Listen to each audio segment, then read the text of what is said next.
How to get a job offer from a Canadian employer. The biggest hurdle for most adults trying to immigrate to Canada is the job offer from a Canadian employer requirement. In our video, on the top 7 cheapest and fastest ways to immigrate to Canada, there is one common theme. 4 of these methods require a job offer from an employer. The others require admission to a Canadian school, to be from a select few countries, or to marry a Canadian. So how do you get a job offer from a Canadian employer? Getting a job offer from overseas. Most of us can't afford to travel just to network or to discuss hiring practices and future career opportunities, and most of us cannot afford international student tuition. Canada's universities can be expensive, or don't qualify to study. The majority of people have to look for a job offer from a Canadian employer from where they are living right now. This is absolutely the hardest part of coming to Canada, and unfortunately, there is no way of making it easier. Do you need a job offer to immigrate to Canada? Some people actually don't need a job offer to work in Canada. Those people can be divided into groups. Professions that do not require a work permit, certain self-employed occupations, certain skilled worker occupations, business owners and investors. However, if you're not in one of these groups, you need a job offer to work in Canada, even if your occupation is LMIA exempt. If you are even slightly unsure as to whether or not you need a job offer, work permit or LMIA, you should assume that you probably do require one or both of them. Getting the job offer. There are a number of ways of getting a job offer from a Canadian employer while you are overseas. Networking. Frankly, the easiest way of getting a job offer from a Canadian employer is by networking. Do you have relatives or friends in Canada? Does anyone you know well have relatives or friends in Canada? Can you make use of your fellow countrymen in Canada to get your foot in the door? Knowing the right people is unfortunately the easiest way of securing that job offer. Whether or not that job offer is any good depends on whether or not your future employer can get a positive labour market impact assessment, LMIA, formerly LMO. An LMIA is permission from Canada's Ministry of Employment and Human Development Canada to hire a foreign worker for a job for which no Canadian citizen or permanent resident can be found. And that's where knowing the right people will not help.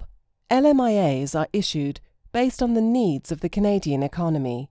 So if your friend knows a guy who needs a new administration assistant, but there are tons of unemployed administration assistants in that area of Canada, you're likely out of luck.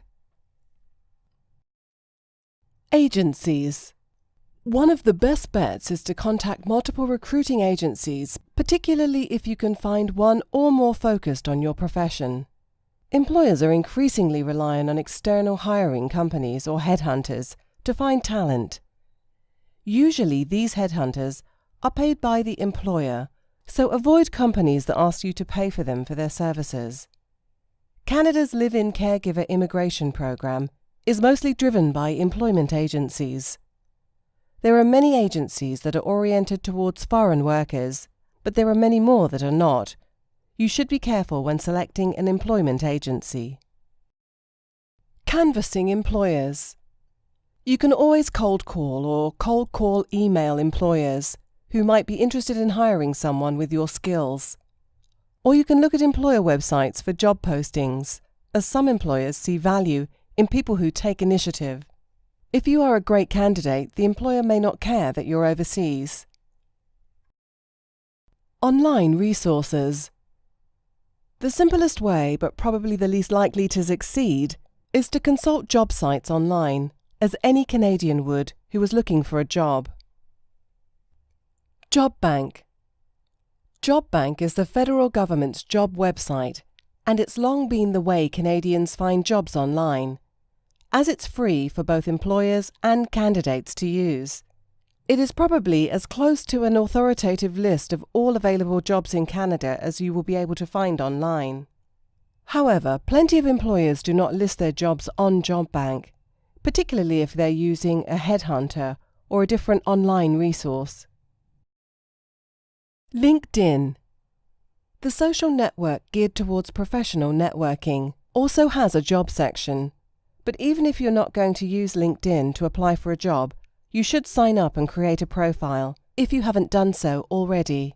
Many employers use LinkedIn as a way of vetting prospective clients, so it would greatly help to any job application of yours if it's backed by a LinkedIn profile. Indeed and other private job sites. There are many other job sites in Canada, two of the most famous being Monster. Be sure you use the Canadian site, and Workopolis. However, you might want to try Indeed instead, again the Canadian site, as it compiles job listings from Monster, Workopolis and many other job sites, meaning that you only have to search in one place. There are many other online Canadian job sites, but if you use Indeed, you're likely to have all the major ones covered.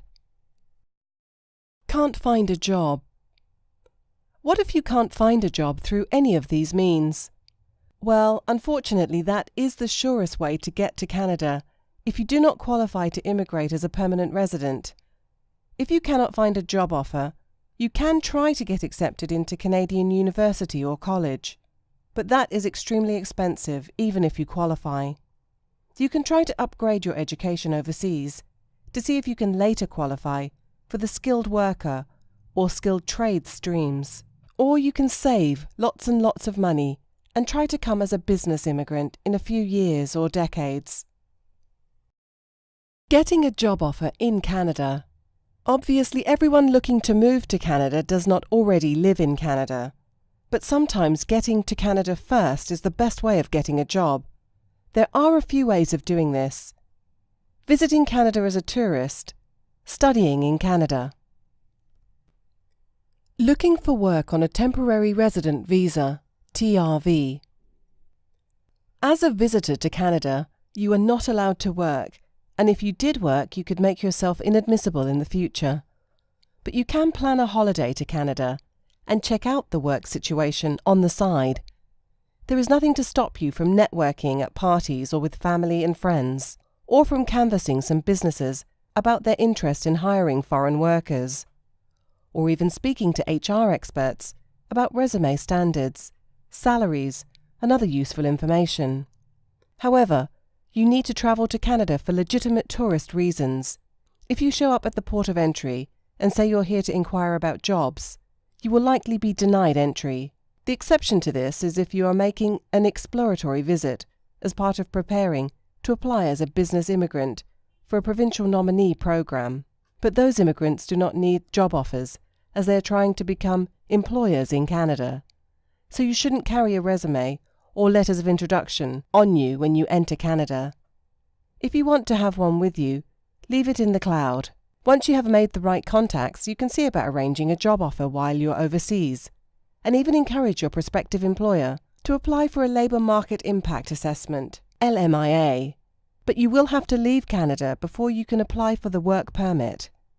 And remember, you are absolutely not allowed to work in Canada without a work permit. It is illegal.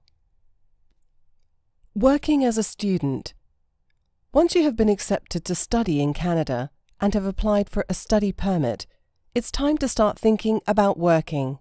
As a student, you have 3 opportunities to get a job in Canada: on campus, off campus, after graduation.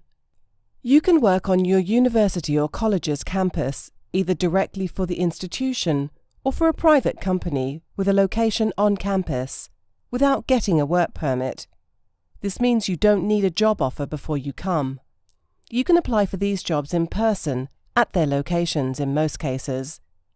And as of June 1st, 2014, international students are now allowed to work in more places than ever before, as student work permits have been phased into study permits, meaning that study permit holders are now automatically allowed to work off campus. However, working while you're a student is still subject to strict restrictions, particularly around working hours. Students can only work 20 hours a week during the semester. During break periods, Christmas, summer, and reading week, students can work up to 40 hours per week, provided they're not taking classes in the summer. You can look for your job once you come to Canada, either by canvassing local employers or through online resources. You don't have to worry about the job offer.